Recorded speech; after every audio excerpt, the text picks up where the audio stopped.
अगर हम तसव्वुर करें एक फाइटर पायलट का जो एक हाईटेक सेंट्रीफ्यूज मशीन में बैठा है। वही जो उनकी ट्रेनिंग के लिए इस्तेमाल होती है। हाँ बिल्कुल। मशीन अचानक तेजी से घूमना शुरू करती है और उस पर शदीद जी फोर्सेस लगती हैं। अ, खून तेजी से उसके दिमाग से नीचे की तरफ खींचता है। और वो अगले ही लम्हे बिल्कुल बेहोश हो जाता है। एग्जैक्टली मेडिकल टर्म्स में देखा जाए तो उसके दिमाग का फंक्शन वहां रुक जाता है। लेकिन अंधेरे और खामोशी में डूबने के बजाय उसे अचानक एक लंबी और तारीक सुरंग नजर आती है। यानी टनल। हाँ, एक टनल। हम्म, और उस सुरंग के आखिर में एक इंतहाई तेज रोशनी दिखाई देती है और उसे अपने गुजरे हुए रिश्तेदार सामने खड़े महसूस होते हैं। वाह। अब यहाँ एक गहरा सवाल पैदा होता है कि एक बिल्कुल सेहतमंद पायलट जो सिर्फ एक मिलिट्री ट्रेनिंग एक्सरसाइज कर रहा है, वो बिल्कुल वही तजुर्बा क्यों महसूस कर रहा है जो किसी आईसीयू में। जो किसी लाइलाज मरीज को होता है। बिल्कुल, मौत की कश्मकश में मुब्तला एक मरीज जो महसूस करता है। आज के इस गहरे जायजे में हम इसी राज पर बात करेंगे।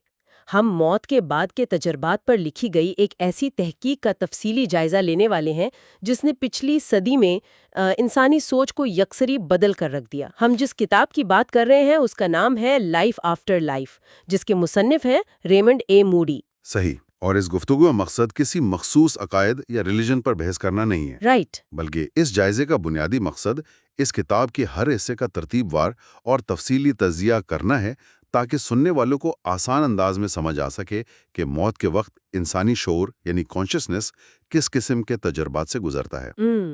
तो ये एक बुक समरी जैसा होगा। हाँ, टोन बिल्कुल एक समरी जैसी होगी, किसी लेक्चर जैसी नहीं। हम मिलकर इस पूरे फ्रेमवर्क को एक्सप्लोर करेंगे। अगर मैं इस तहकीक की बात करूं तो इस किताब को मैं एक चाबी कहूंगी।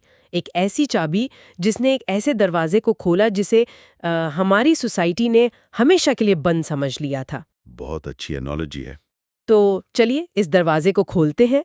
प्रीफेस। अच्छा, इस प्रीफेस को समझना बहुत ज़रूरी है। ये हिस्सा असल में डॉक्टर मेल्विन मोर्स ने लिखा था किताब की अशात की ठीक 25 साल बाद। 25 साल बाद? हाँ, और उन्होंने बताया कि 1975 से पहले नियर डेथ एक्सपीरियंस जैसी कोई टर्म एग्जिस्ट ही नहीं करती थी दुनिया में। तो मेडिकल की जबान में उसे क्या कहते थे? मेडिकल टर्म्स में इसे लाजरस सिंड्रोम कहा जाता था। Lazarus syndrome. बिल्कुल। इन डिटेल्स को अगर हम तारीखी पसमंजर में देखें तो 1800s में लोग ज्यादातर अपने घरों में मरते थे। सही, अपनों के दरमियान। हाँ, लेकिन 1900s के आखिर तक मौत मुकम्मल तौर पर एक मेडिकल प्रोसेस बन चुकी थी। अस्पताल की मशीनों ने इस पूरे अमल से उसकी डिग्निटी, उसका वकार छीन लिया था। यानी मौत एक बहुत ठंडा और बेजान प्रोसेस बन गई थी। एग्जैक्टली।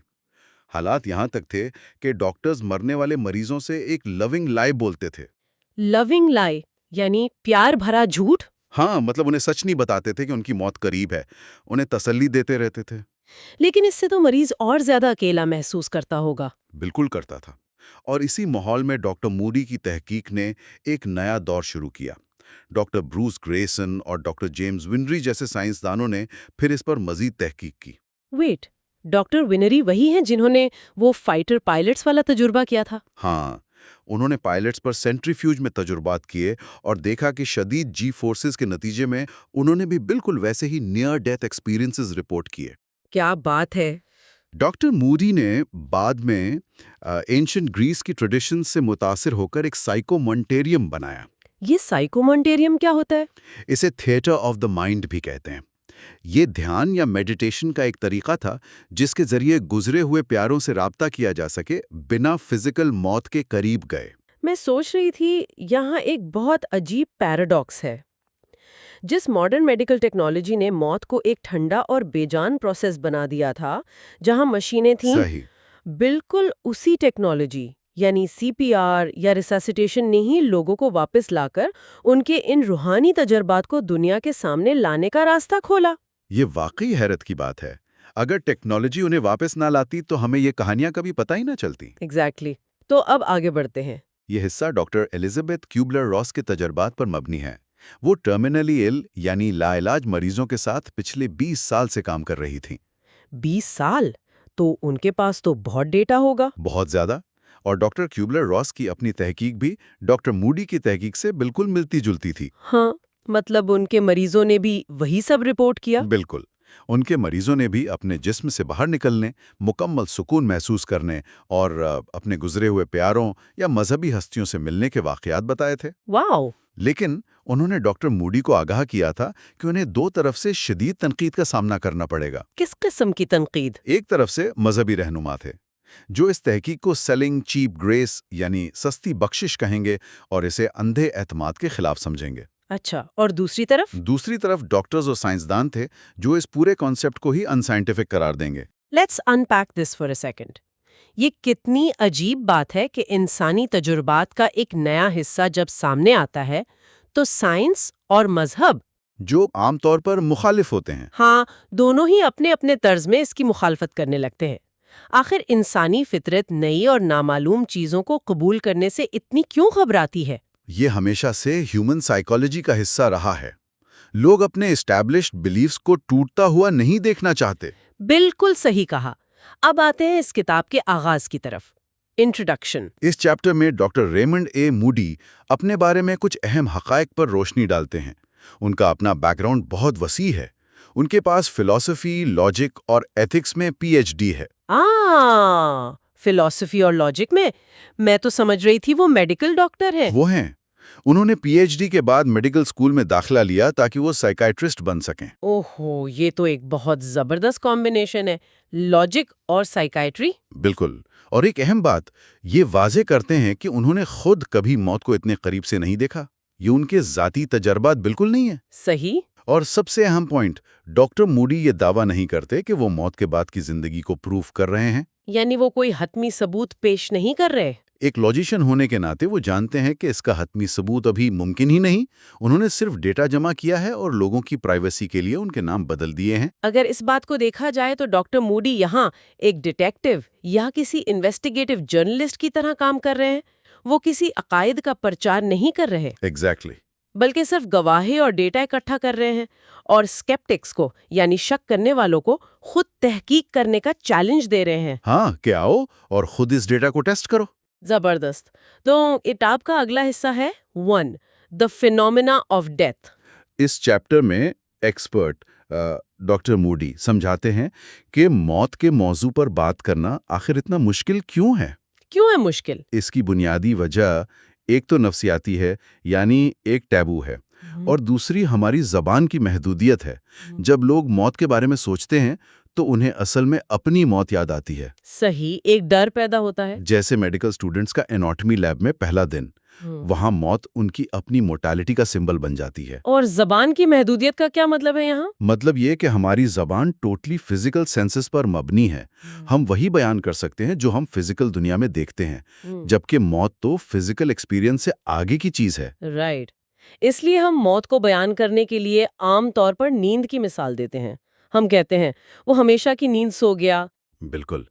यूफेमिस्टिक एनालॉजीज इस्तेमाल करते हैं या भूल जाने की बात करते हैं। लेकिन डॉक्टर मूडी कहते हैं कि ये एनालॉजीज बिल्कुल गलत हैं। गलत क्यों है? मेरा मतलब है नींद का फायदा तो तब है ना जब इंसान जागे। सही कहा। अगर मुकम्मल खात्मा ही मौत है, अगर आपने उठना ही नहीं है, तो इसमें सुकून कहाँ से आया? सुकून महसूस करने के लिए किसी वजूद का होना तो जरूरी है ना? एग्जैक्टली। लॉजिकल फैलेसीज हैं ये सब। इसके बरक्स एक और कदीम नजरिया है जो कहता है कि रूह बचती है।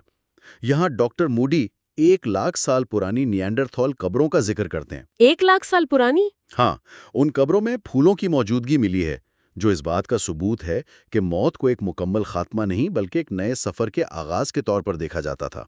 ये पॉइंट वाकई गहरा है कि जो हमारे पास किसी नए तजुर्बे को बयान करने के अल्फाज नहीं होते, तो हम पुरानी मिसालों का सहारा लेते हैं जो हकीकत से दूर होती हैं। बिल्कुल ठीक। इसके बाद डॉक्टर मूडी बताते हैं कि उन्होंने अपने स्टूडेंट्स और बाकी लोगों से गुफ्तगू के जरिए तकरीबन 150 केसेस इकट्ठे किए। 150? हाँ, और इन्हें 3 कैटेगरीज में तकसीम किया गया। पहली, जो क्लिनिकली डेड थे, दूसरी, जो मौत के बहुत करीब थे, और तीसरी, डेथ बेड विजन्स।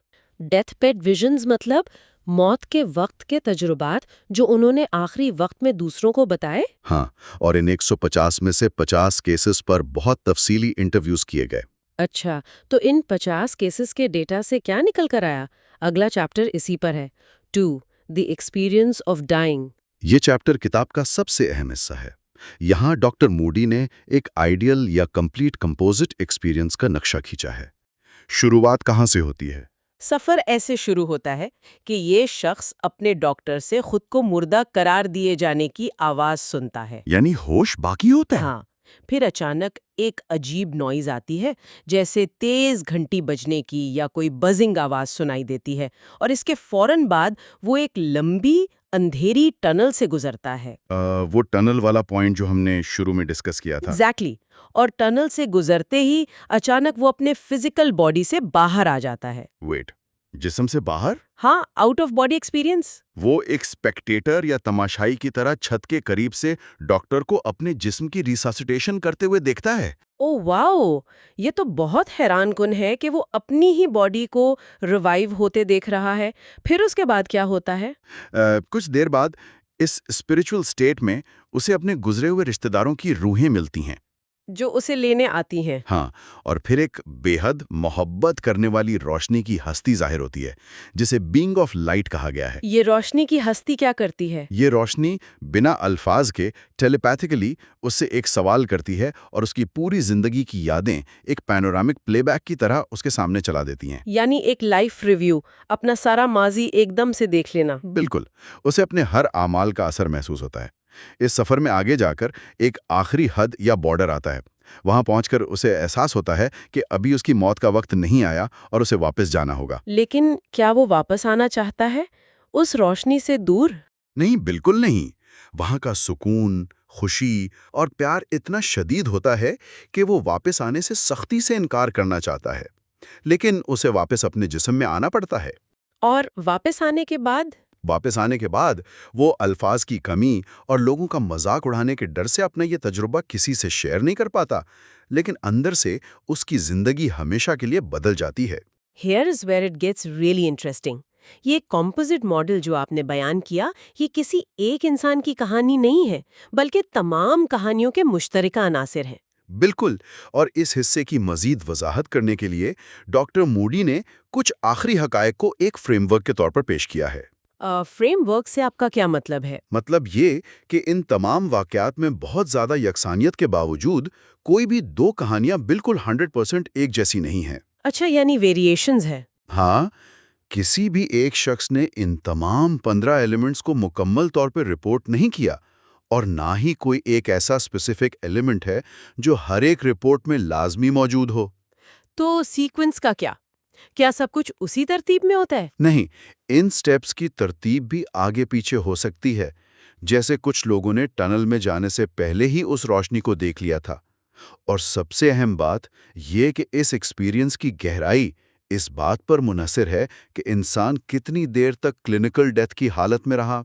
यानी वक्त का फैक्टर बहुत जरूरी है। बिल्कुल, कुछ लोगों को तो वापस आने के बाद प्रैक्टिकली कुछ भी याद नहीं रहा, और ये सब तहकीक प्योरली उन्हीं लोगों की ज़बानी रिपोर्ट्स पर मबनी है जिन्होंने इंटरव्यूज़ के दौरान अपने तजुर्बात बयान किए। इनएफिबिलिटी यानी नाकाबिले बयान तजुर्बा। सही। मतलब तसव्वुर करें कि एक इंसान अस्पताल के बिस्तर से 4 फुट ऊपर हवा में तैर रहा है। वो बिल्कुल वाज़े तौर पर देख रहा है कि एक नर्स, जिसके बाल छोटे कटे हुए हैं, वो पूरी ताकत से उसके सीने को दबा रही है। सीपीआर दे रही है। हाँ, और वो अपनी ही पसलियों के टूटने की तेज क्रैक आवाज भी सुन रहा है। और फिर अचानक उसे ये हौलनाक एहसास होता है कि मतलब बिस्तर पर पड़ा वो बेजान जिस्म किसी और का नहीं है, बल्कि उसका अपना है। ओह वाओ, ये तो सुनकर ही रोंगटे खड़े हो जाते हैं। है ना? तो इस सोर्स के मुताबिक इन लोगों की बातों को समझना और इन तजुर्बात को बयान करना दुनिया का सबसे पेचीदा काम है, क्योंकि सबसे पहली और बड़ी रुकावट यह है कि इन लोगों के पास अपने इस अनोखे तजुर्बे को बयान करने के लिए अल्फाज ही नहीं होते। हाँ, अल्फाज खत्म हो जाते हैं। बिल्कुल, मतलब ये बिल्कुल ऐसा है जैसे किसी पैदाइशी नाबीना शख्स को रौंगों की दुनिया समझाने की कोशिश की जाए। अब आप उसे लाल या नीले रंग का एहसास कैसे दिलाएंगे? ये एक बहुत बुनियादी मसला है जो सोर्स में हाईलाइट किया गया है।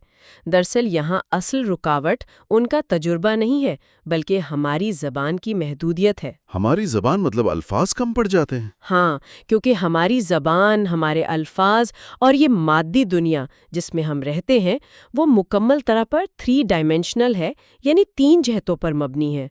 सोर्स में मौजूद एक खातून का वाकया इस बात को बहुत खूबसूरती से वाजे करता है। अच्छा, वो ज्योमेट्री क्लास वाला वाकया। जी बिल्कुल। उसने अपनी स्कूल की ज्योमेट्री क्लास का हवाला दिया, जहां उसे सिखाया गया था कि दुनिया में सिर्फ 3 डायमेंशंस होती हैं, और उसने वो बात एक साइंसी हकीकत के तौर पर मान ली थी। सही। लेकिन जब वो क्लिनिकली डेड हुई, मौत के करीब से गुजरी, तो उसे ये शदीद एहसास हुआ कि अगली दुनिया उस हमारी तबी दुनिया से कहीं ज्यादा वसी है। उसने महसूस किया कि वहाँ मजीद डायमेंशंस भी मौजूद थीं। तो फिर वो उसे बयान कैसे करे? यही तो मसला है ना। हमारे पास जो अल्फाज हैं वो सिर्फ हमारी 3D दुनिया के हिसाब से बने हैं। इस कैफियत की मुकम्मल तस्वीर कशी करने के लिए हमारी रोजमर्रा की जुबान में एडजेक्टिव सिरे से मौजूद ही नहीं है। बिल्कुल। वो अल्फाज जो टाइम और स्पेस यानी ज़मानो मकान की कैद से आज़ाद हों, इंसान ने अभी तक ईजाद ही नहीं किए। लेकिन एक मिनट, ये तो एक तरह का पैराडॉक्स बन जाता है ना? कैसे? मतलब अगर इनके पास उस नई दुनिया को बयान करने के लिए अल्फाज ही नहीं हैं और उनका दिमाग इस नई डायमेंशन को पूरी तरह प्रोसेस नहीं कर पा रहा, तो फिर वो इस तजुर्बे के बिल्कुल शुरुआती लम्हात को कैसे महसूस करते हैं? हाँ, ये एक बहुत अच्छा पॉइंट है। जब जुबान और हवास फेल हो रहे होते हैं, तो दिमाग किसी भी चीज को कैसे पकड़ता है? यहाँ एक बहुत दिलचस्प बात सामने आती है। जब इंसान के पास नए तजुर्बे को बयान करने के लिए अल्फाज नहीं होते, तो उसका शऊर उन चीज़ों पर फोकस करता है जो उसकी जानी पहचानी होती हैं। जानी पहचानी चीजें। हाँ, और वहीं से अगला मरहला शुरू होता है। तो चलें उस अगले मरहले पर आते हैं। चैप्टर हेयरिंग द न्यूज, यानी मौत की खबर सुनना। सोर्स बताता है कि ये तजुर्बा उमूमन किसी मंजर या रोशनी से नहीं बल्कि एक आवाज से शुरू होता है। एक आवाज से, बिल्कुल। और वो आवाज होती है अपनी ही मौत का ऐलान सुनने की। मिसाल के तौर पे मिसेस मार्टिन का वाकया ले लें। हाँ हाँ, वो अस्पताल वाला केस। जी, वो अस्पताल में थीं, एक रूटीन टेस्ट के लिए रेडियोलॉजी के शोबे में मौजूद थीं। उन्हें एक ड्रग दिया गया और अचानक उनका दिल बंद हो गया। यानी वो असूली तौर पर तो बेहोश या मुर्दा हो गई। हाँ, लेकिन उन्होंने रेडियोलॉजिस्ट को फोन की तरफ जाते सुना। उन्होंने बाकायदा फोन के नंबर डायल करने की आवाज सुनी और फिर बिल्कुल साफ अल्फाज में डॉक्टर को ये कहते सुना। क्या कहा था डॉक्टर ने? डॉक्टर ने कहा, डॉक्टर जेम्स, मैंने आपकी मरीजा मिसेस मार्टिन को मार दिया है। ओ माय गॉड, जरा तसव्वुर करें इस बात का। जरा इस सूरत हाल पर गौर करें। एक इंसान बोल नहीं सकता, उसका जिस्म कोई हरकत नहीं कर सकता, लेकिन उसका शऊर ये सुन रहा है कि उसे मुर्दा करार दिया जा रहा है। बिल्कुल। और सोर्स में ऐसे बेशुमार वाकयात रिकॉर्ड किए गए हैं। एक और खातून का जिक्र है जिन्हें सीने में शदीद दर्द का दौरा पड़ा। अच्छा। उन्होंने बताया कि ऐसा लगा जैसे किसी ने उनके सीने के गिर्द लोहे का कोई बैंड सख्ती से कस दिया हो। वो गिरी, उनके इर्द गिर्द हर तरफ गहरा अंधेरा छा गया। लेकिन इस अंधेरे के बावजूद उन्हें अपने शौहर की आवाज बिल्कुल वाज़े सुनाई दी, जो घबराहट में कह रहे थे, इस बार सब खत्म हो गया। वाह। और वो एक्सीडेंट वाला केस भी तो था ना? हाँ, एक कार एक्सीडेंट वाले नौजवान ने लोगों को ये पूछते सुना कि क्या ये मर गया है, और किसी ने जवाब दिया, हाँ ये मर गया है। ये तो काफी खौफनाक है। और एक सर्जन का वाकया तो और भी हैरानकुन है, जिसने अपनी मरीजा को बचाने की लंबी कोशिश के बाद हार मान ली और अपने साथी डॉक्टर से कहा। क्या कहा था? उसने कहा, आखिरी बार कोशिश करते हैं, फिर हम उसे छोड़ देंगे। और जब वो मरीजा दोबारा जिंदा हुई तो उसे डॉक्टर का ये आखिरी जुमला हर्फ ब हर्फ याद था। मगर देखें, मेडिकल साइंस तो ये कहती है कि जब दिल धड़कना बंद कर देता है तो दिमाग को खून की सप्लाई रुक जाती है। टेक्निकली तो यही होता है। तो अगर दिमाग को ऑक्सीजन ही नहीं मिल रही, कानों के पर्दे काम नहीं कर रहे, तो वो आवाजों को प्रोसेस कैसे कर सकता है? बिल्कुल। मतलब क्या ये मुमकिन नहीं कि ये सिर्फ उनके मरते हुए दिमाग का कोई वहम या हेलुसिनेशन हो जो आखिरी लम्हात में जहन खुद से बना रहा हो? ये एक बहुत मंतकी सवाल है जो किसी भी साइंस पर यकीन रखने वाले के जहन में आ सकता है। लेकिन हम इसे सिर्फ वहम इसलिए नहीं कह सकते क्योंकि मेडिकल स्टाफ और उनके रिश्तेदारों ने बाद में इन तमाम बातों की तस्दीक की है। वाकई उन्होंने माना कि उन्होंने वही अल्फाज कहे थे? जी, उन्होंने हैरानी से माना कि उन्होंने वाकई ऐन उसी वक्त पर बिल्कुल यही अल्फाज कहे थे। अगर ये महज ऑक्सीजन की कमी का शिकार दिमाग का कोई वहम होता तो इसमें इतनी 100% दुरुस्तगी यानी एक्यूरेसी नहीं हो सकती थी। बात तो है। तो फिर इसका मतलब क्या है? ये मालूमात दरअसल शऊर और जिस्म के ताल्लुक पर एक बिल्कुल नया जाविया पेश करती हैं। ये जाहिर करती हैं कि जब बज़ाहिर जिस्मानी हरकत और दिमागी फंक्शंस मुकम्मल तौर पर ख़त्म हो जाते हैं, तब भी इंसान का शऊर इर्द गिर्द के हालात से पूरी तरह बाखबर रहता है। यानी शऊर मरता नहीं है? बिल्कुल, गोया शऊर जिस्म का मोहताज नहीं रहता, बल्कि वो एक आज़ाद इकाई की तरह काम करने लगता है। तो इसका मतलब है कि मशीनें दिल की धड़कन रुकने का ऐलान कर रही हैं, लेकिन शऊर मुकम्मल तौर पर जाग रहा है और वो अपनी ही मौत की खबर सुन रहा है। हाँ, बिल्कुल ऐसा ही है। आमतौर पर तो इसका रद्द-ए-अमल शदीद खौफ या पैनिक होना चाहिए। इंसान को तो दहशत के मारे कांप जाना चाहिए। लेकिन सोर्स का अगला हिस्सा एक बिल्कुल मुख्तलिफ तस्वीर दिखाता है। जी, और वो कैफियत इंसान के तमाम पिछले खौफ और नजरियात को यकसर बदल कर रख देती है। चलें इस पर बात करते हैं। Chapter feelings of peace and quite, यानी सुकून और इत्मीनान का एहसास। अपनी मौत की खबर सुनने की इस शदीद घबराहट के फौरन बाद इंसान एक नाकाबिल यकीन सुकून महसूस करता है। एकदम से सुकून आ जाता है। हाँ, सोर्स में वियतनाम जंग के एक सिपाही का वाकया बहुत तवज्जो तलब है। जंग के मैदान में उसे गोली लगी। अब उसूली तौर पर तो ये एक इंतहाई तकलीफदेह फिजिकल ट्रॉमा है। दर्द से चीखें निकल जानी चाहिए। बिल्कुल, गोली लगना तो बहुत दर्दनाक होता है। लेकिन उस सिपाही ने बताया कि गोली लगने के बाद उसे कोई दर्द महसूस नहीं हुआ। उसे बेपनाह सुकून मिला, वो पूरी तरह रिलैक्स था और उसे लगा कि सब कुछ बिल्कुल ठीक है। वाह! इसी तरह एक शख्स जिसे सर पर शदीद चोट आई, उसने बताया कि चोट लगते ही सिर्फ एक लम्हे के लिए दर्द की लहर महसूस हुई और फिर सारा दर्द गायब हो गया। वो दिन कड़ाके की सर्दी का था, लेकिन इस अंधेरे में तैरते हुए उसे एक अजीब सी गर्मी और राहत महसूस हो रही थी। ये जो सुकून का पैटर्न है ना, ये तकरीबन तमाम केसेस में बहुत तसलसल के साथ नजर आता है। अच्छा, सबके साथ ऐसा होता है? जी, एक और खातून जिसे हार्ट अटैक के बाद बचाया गया, उसने बिल्कुल यही बात की कि उसे दुनिया की हर तकलीफ, हर दुख और हर बोझ से मुकम्मल आज़ादी मिल गई। उसने इस कैफियत को एक गहरी खामोशी और राहत से ताबीर किया।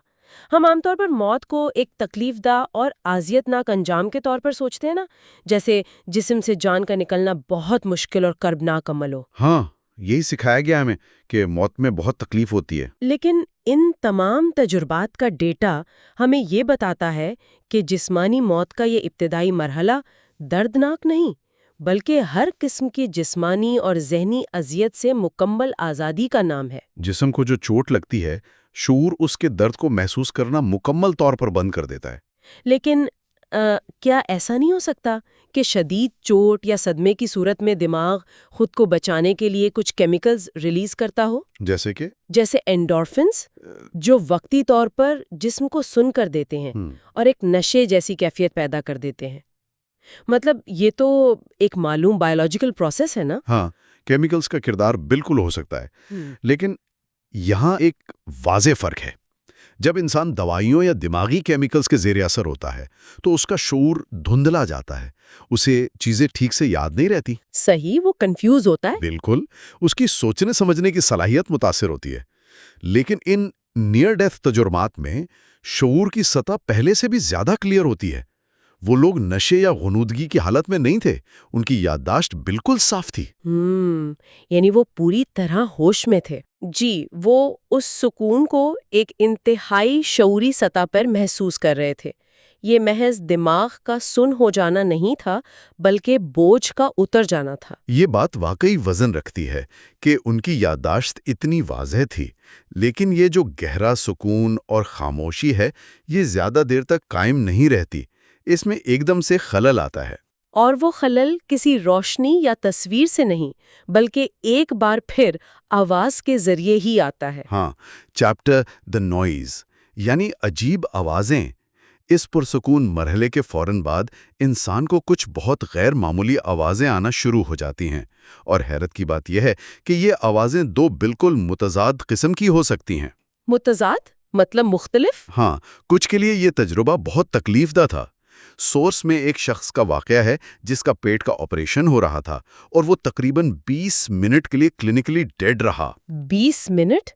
ये तो बहुत लंबा वक्त है। हाँ, तो उसने बताया कि उसे अपने सर के अंदर मक्खियों जैसी एक बहुत तेज भनभनाहट सुनाई देने लगी, जो नाकाबिले बर्दाश्त थी। ओह, वो बजिंग साउंड। बिल्कुल।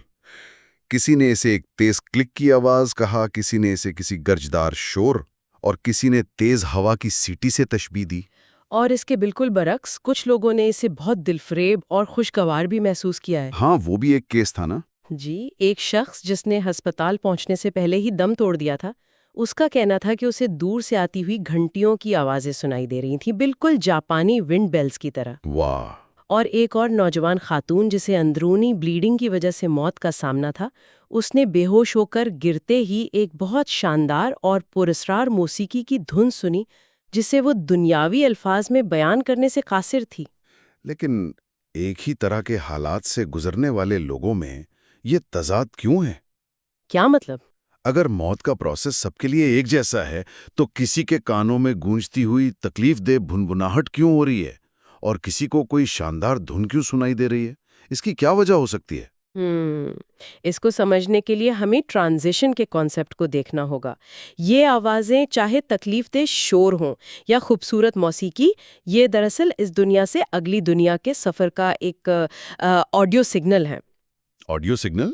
जैसे कि? उसे आप एक रेडियो की मिसाल से समझ सकते हैं।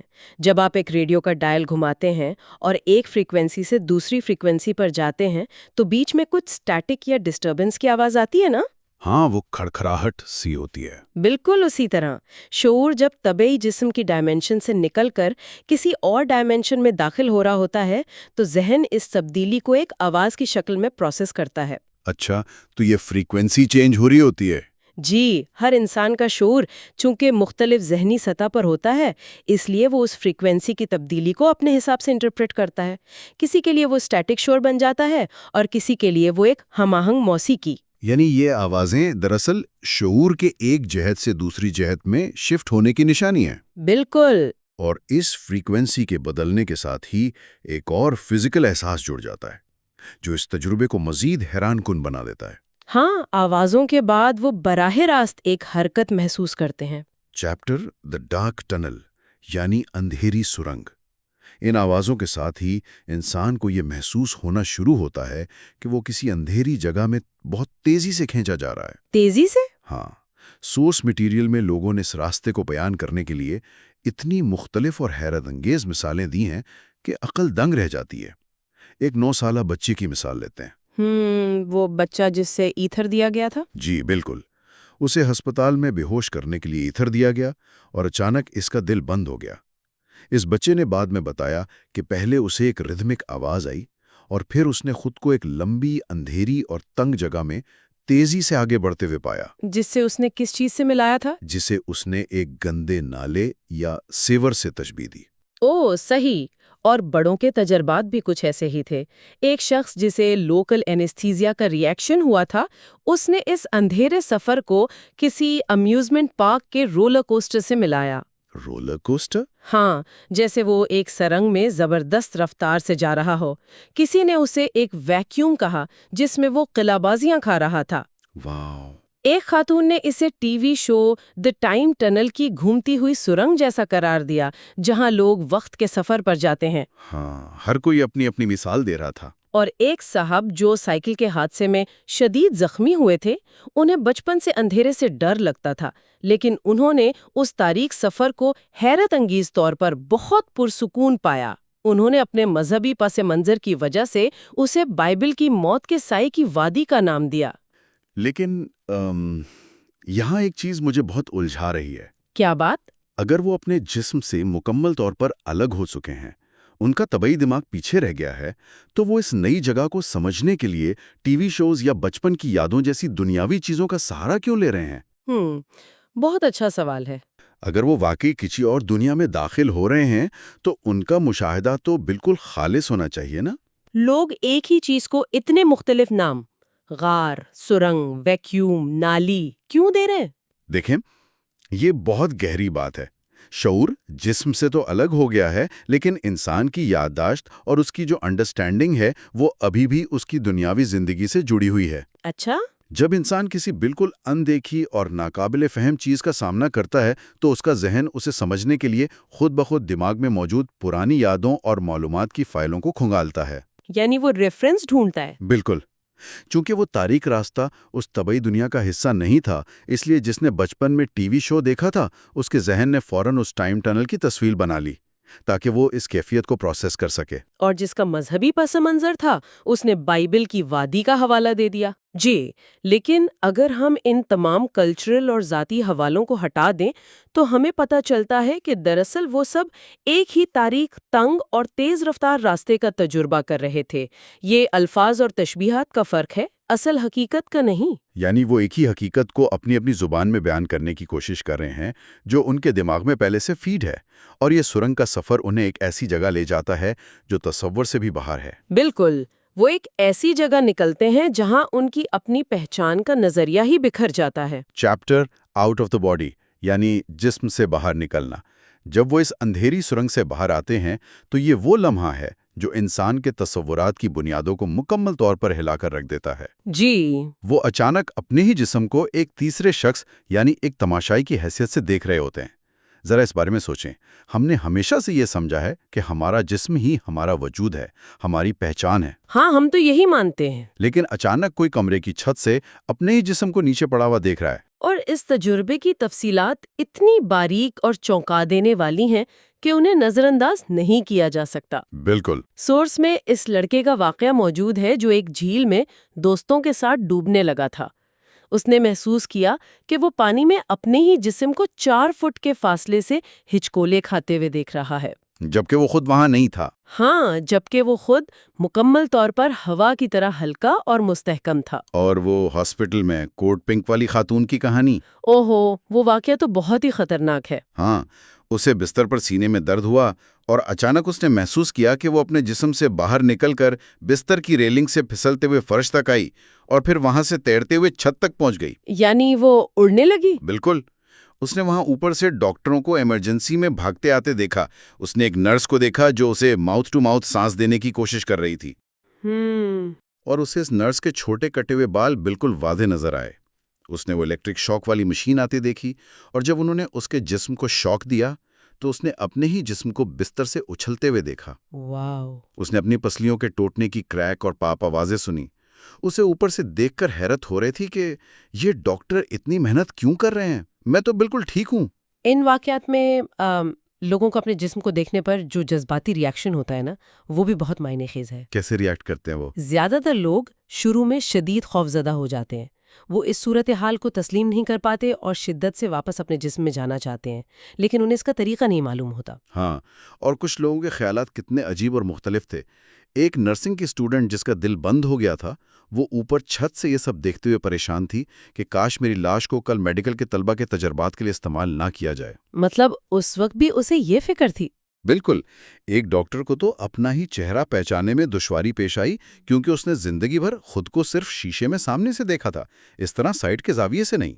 हाँ, ये तो बहुत ही अजीब बात है। उसे अपनी लाश की राख जैसी सुरमई रंगत देखकर इस कदर उलझन और कराहत महसूस हुई कि उसने फैसला किया कि वो मजीद वहां नहीं रुकेगा। दूसरी तरफ कुछ लोगों को अपने जिस्म से मुकम्मल बेताल्लुकी हो गई। एक कार एक्सीडेंट वाली लड़की ने कहा कि उसका जिस्म उसे किसी पुरानी और बेजान चीज की तरह लग रहा था, जैसे उसका उससे कोई रिश्ता ही न रहा हो। असल में ये बेताल्लुकी इस बात की अलामत है कि वो भी एक नए वजूद को कबूल कर रहे हैं। नया वजूद? जी। जब उन्हें यकीन हो जाता है कि वो मर चुके हैं तो एक बहुत बड़ा सवाल पैदा होता है कि अब उनका वजूद क्या है। क्या वो महज कोई बादल हैं या कोई गैर मरीन नुक्ता? हाँ, तो क्या बन जाते हैं वो? सोर्स मटेरियल यहाँ बहुत दिलचस्प वजाहत करता है। वो कोई ख्याली चीज नहीं बनते, बल्कि एक नए शफाफ जिस्म में मुंतकिल हो जाते हैं, जिसे नया रूहानी जिस्म या स्पिरिचुअल बॉडी कहा जा सकता है। अच्छा। ये जिस्म मुकम्मल तौर पर वजन से पाक होता है, मतलब वेटलेस। इस पर हमारी फिजिकल दुनिया का कोई उसूल जैसे ग्रेविटी लागू नहीं होता। ये दरवाज़ों, दीवारों और हत्ता के लोगों के तबई जिस्मों के पार भी जा सकता है। लेकिन एक बात बताएं, अगर इनके पास कोई तबई जिस्म नहीं है, उनकी आंखों के रेटिना और कानों के पर्दे उनके मुर्दा जिस्म के साथ बिस्तर पर पड़े हैं, तो वो देखते और सुनते कैसे हैं? और सोर्स में जो टांग कटने वाला वाकया था, उसका क्या मतलब है? यहीं पर फिजिक्स के आम उसूल खत्म हो जाते हैं। इस रूहानी जिस्म पर कोई फिजिकल कट या चोट असर नहीं करती। जिस शख्स की टांग एक्सीडेंट में कट गई थी, उसने हैरानी से बताया कि उस नए रूहानी जिस्म में उसने खुद को मुकम्मल, साबित और सलामत महसूस किया। वाह, यानी कोई चोट नहीं थी। बिल्कुल। और जहां तक हवास की बात है, इस हालत में देखना और सुनना बिल्कुल बदल जाता है। उनकी नज़र एक कैमरे के जूम लेंस की तरह काम करने लगती है। वो जिस शख्स या चीज़ पर तवज्जो मरकूज करते हैं, उनकी नज़र फौरन वहां तक पहुंच जाती है। और आवाजें? और आवाज़ें सुनने के लिए उन्हें कानों की ज़रूरत नहीं पड़ती, क्योंकि वो बराह रास्त लोगों के ख्यालात पढ़ने लगते हैं। टेलीपैथी के जरिए वो लोगों के बोलने से पहले ही उनके जहन के अल्फाज पकड़ लेते हैं। टेलीपैथी से ख्यालात तो पढ़ सकते हैं, लेकिन इसका एक बहुत भयानक पहलू भी तो है। वो क्या? वो रूहानी जिस्म में होने की वजह से किसी से राब्ता नहीं कर सकते। जब वो चीखकर डॉक्टरों को रोकने की कोशिश करते हैं, तो किसी को उनकी आवाज सुनाई नहीं देती। हाँ, वो कम्युनिकेट नहीं कर पाते। अगर वो किसी का हाथ पकड़ने की कोशिश करते हैं, तो उनके शफाफ हाथ डॉक्टरों के जिस्मों से आर पार गुजर जाते हैं। वो किसी तभी चीज को छू नहीं सकते। ये बहुत तकलीफदेह होता होगा। इस मुकम्मल बेबसी का नतीजा ये निकलता है कि उन पर एक इंतहाई खौफनाक किस्म का अकेलापन, एक शदीद तन्हाई तारी हो जाती है। उन्हें ऐसा महसूस होता है कि वो इस पूरी कायनात में बिल्कुल अकेले रह गए हैं और कोई भी उन्हें ना तो देख सकता है, ना उनकी बात समझ सकता है। ये तन्हाई वाकई बहुत शदीद होती है। जब राब्ते के तमाम फिजिकल जरिए खत्म हो जाते हैं, तो इंसान को अपनी मुकम्मल बेबसी का एहसास होता है। लेकिन अगर हम सोर्स में मौजूद वाक़यात की तरतीब का बगौर मुताला करें, तो पता चलता है कि ये खौफनाक अकेलापन ज़्यादा देर तक कायम नहीं रहता। हाँ, ये तन्हाई टूटती है। चैप्टर मीटिंग अदर्स, यानी दूसरों से मुलाकात। जैसे ही इस इंसान को मुकम्मल तौर पर यह समझ आ जाती है कि वो वाक़यातन मर चुका है और वो इस गहरी तन्हाई में डूबने लगता है, तो क्या होता है? तो इस खामोशी और खौफ को तोड़ने के लिए कोई उनकी मदद के लिए आ जाता है। सोर्स में मौजूद वाक़यात का ये वो हिस्सा है जो रोंगटे खड़े कर देता है। बिल्कुल। एक खातून का वाक़या है जिसका बच्चे की पैदाइश के दौरान बेतहाशा खून बह गया था। डॉक्टर्स उसे मरने के करीब करार दे चुके थे, लेकिन इस दौरान उस खातून ने देखा कि उसके इर्द गिर्द अस्पताल के कमरे की छत के करीब अनगिनत लोग मंडला रहे हैं। और वो लोग कौन थे? और सबसे हैरान की बात ये थी कि वो कोई अजनबी नहीं थे। वो उस खातून के पुराने रिश्तेदार और दोस्त थे जो इससे पहले मर चुके थे। वो सब वहाँ उसे खुशामदीद कहने आए थे। और वो मशहूर वाक़या भी तो है जहाँ एक शख्स को अपना एक पुराना दोस्त नजर आया। हाँ, जिसे वो बॉब कहता था। जी, बॉब कुछ अरसा पहले ही वफात पा चुका था। इस शख्स ने बॉब को बिल्कुल वाज़े और जानी पहचानी शक्ल में देखा, हालांकि वो फिजिकल बॉडी नहीं थी। इस शख्स ने घबरा कर बॉब से पूछा, क्या मैं मर गया हूँ? मुझे अब क्या करना चाहिए? तो बॉब ने क्या कहा? बॉब ने उसे कोई जवाब नहीं दिया। वो बस खामोशी से उसके पास खड़ा रहा। और फिर ठीक उसी लम्हे जब डॉक्टरों ने फैसला किया कि ये शख्स बच जाएगा, बॉब वहां से फौरन गायब हो गया। ओह, इसका मतलब है कि बॉब सिर्फ इसलिए आया था कि अगर वो इंसान मर जाता तो वो उसे अगली दुनिया के रास्ते पर गाइड कर सके। बिल्कुल ऐसा ही है। उन तमाम मुलाकातों का, चाहे वो पुराने बिछड़े हुए रिश्तेदार हों, गार्डियन स्पिरिट्स हों या बगैर शक्ल वाली महज रोशन तवानाइयाँ जो बराह रास्त ख्यालात के जरिए बात करती हों, उन सबका वाहिद मकसद उस इंसान को इस नए और नामालूम सफ़र में अकेला न छोड़ना है।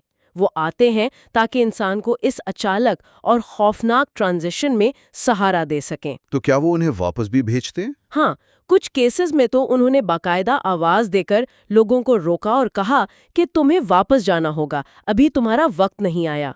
वो इस दुनिया और अगली दुनिया के बॉर्डर पर एक किस्म के रहबर या गाइड का काम अंजाम दे रहे होते हैं। तो आज के इस डीप डाइव में हमने ज़बान के नाकाम होने, मौत की खबर सुनने, एक गहरे सुकून, अजीब आवाज़ों, एक तारीक सुरंग के सफ़र और अपने ही जिस्म को हवा में तैरते हुए देखने के हैरत अंगेज वाक़यात का जायज़ा लिया। हाँ, बहुत ही माइंड ब्लोइंग चीज़ें हैं। और आखिर में ये मानूस चेहरे जो इंसान को लेने आते हैं। लेकिन यहाँ एक ऐसा सवाल पैदा होता है जो किसी के भी ज़हन को उलझा सकता है और जिस पर गौर करना बहुत ज़रूरी है। वो क्या? वो लोग जो मरने वाले को लेने आते हैं, क्या वो वाकई उनके प्यारे और बिछड़े हुए रिश्तेदार होते हैं? या ये मुमकिन है कि एक मरता हुआ दिमाग जो इस नामालूम और बेपनाह वसी दुनिया को समझने से कासिर है, वो अपने शदीद खौफ को कम करने के लिए इस नई हकीकत पर अपने ही पुराने और मानुस चेहरों को प्रोजेक्ट कर रहा हो? यानी एक डिफेंस मैकेनिज्म। बिल्कुल। क्या वो अनदेखी तवानाइयां हमारी तसल्ली के लिए हमारे ही रिश्तेदारों का रूप धार लेती हैं, या ये सिर्फ हमारे अपने जहन का एक दिफाई निज़ाम है जो हमें मुकम्मल पागलपन से बचा रहा है? इन सवालों का जवाब शायद तब तक नहीं मिल सकता जब तक ये सफ़र वाक़तन ख़त्म ना हो जाए। The being of light. Right. ये सबसे फैसिनेटिंग पार्ट है सोर्स मटेरियल का। बिल्कुल। इस चैप्टर के मुताबिक जब एक इंसान नियर डेथ एक्सपीरियंस से गुजरता है तो अंधेरा नहीं होता, बल्कि उसे एक इंतहाई चमकदार रोशनी घेर लेती है।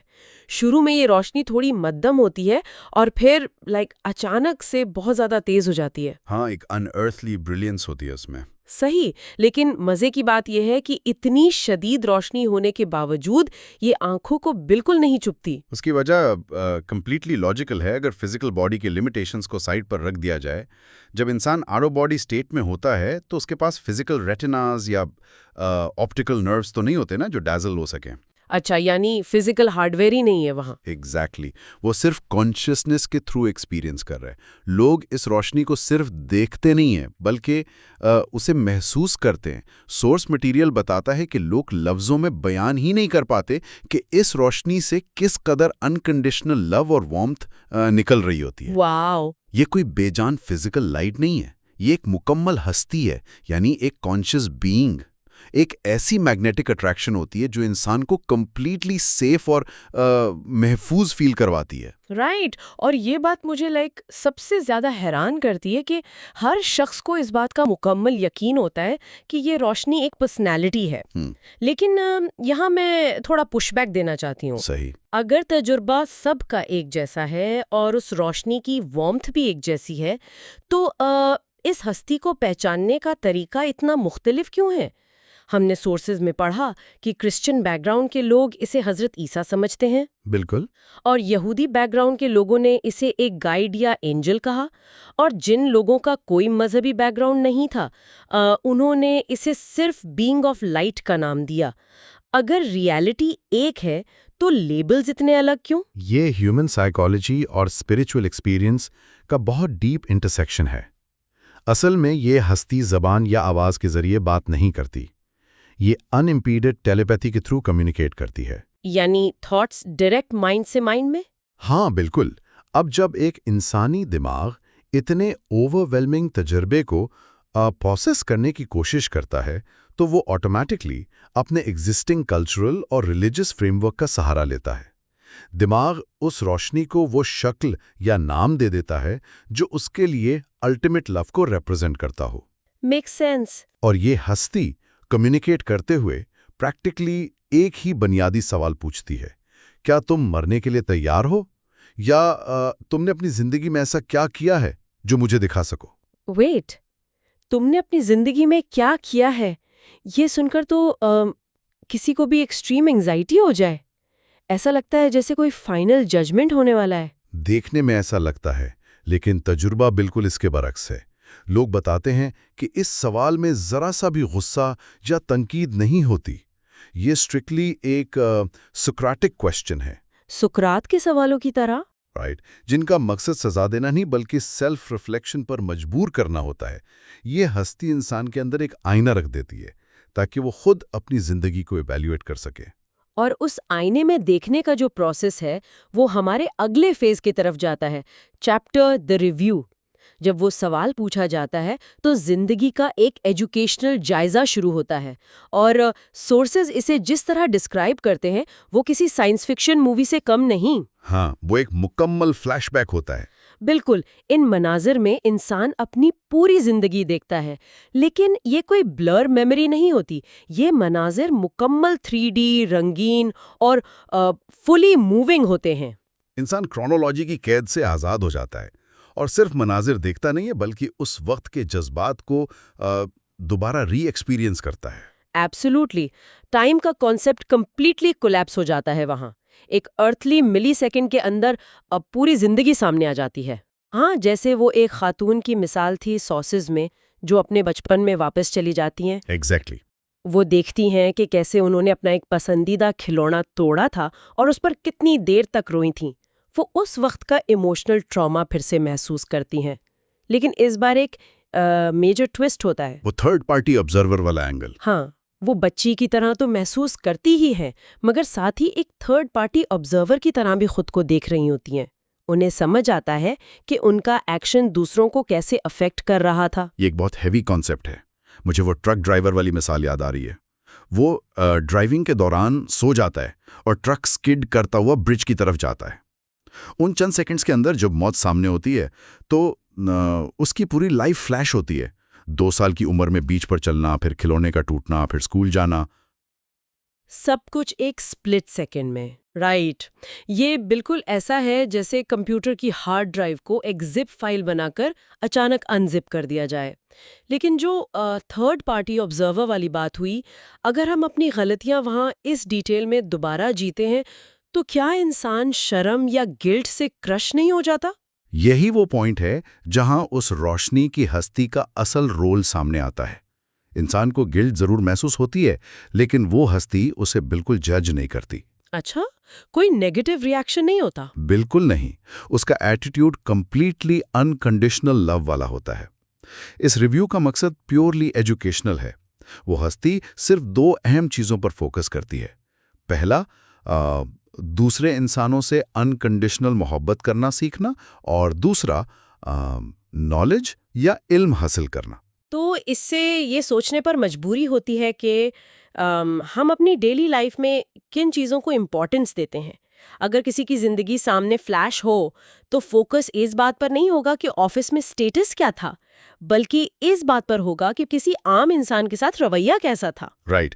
ये रिव्यू सोसाइटी के बनाए हुए तमाम आर्टिफिशियल स्ट्रक्चर्स को स्ट्रिप अवे कर देता है। ये एसेंशियली एक सोल ऑडिट है जो इंसान खुद करता है। बस रोशनी की हस्ती वहाँ एक मॉरल सपोर्ट के लिए होती है। जिंदगी का ये इंटेंस जायजा लेने के बाद नैरेटिव एक ऐसी जगह पहुंचता है जो 2 दुनियाओं को सेपरेट करती है। चैप्टर द बॉर्डर और लिमिट। इस चैप्टर के मुताबिक लाइफ रिव्यू के बाद इंसान एक ऐसी सरहद पर पहुंचता है जहां से आगे जाना फिजिकली पॉसिबल नहीं होता। और इस सरहद की फिजिकल शक्ल हर किसी के लिए बिल्कुल अलग होती है। हाँ, कुछ लोगों को ये पानी का एक बड़ा जखीरा नजर आता है, किसी को एक सुरमई धुंध यानी ग्रे मिस्ट, किसी को बाड़ या फेंस, और किसी को एक चमकदार दरवाजा। इन एक्सपीरियंसेस को एनालाइज करें तो पैटर्न बड़ा क्लियर है। एक खातून की मिसाल लें जिनकी डिलीवरी के दौरान सिवियर हेमरेज की वजह से डेथ होने लगती है।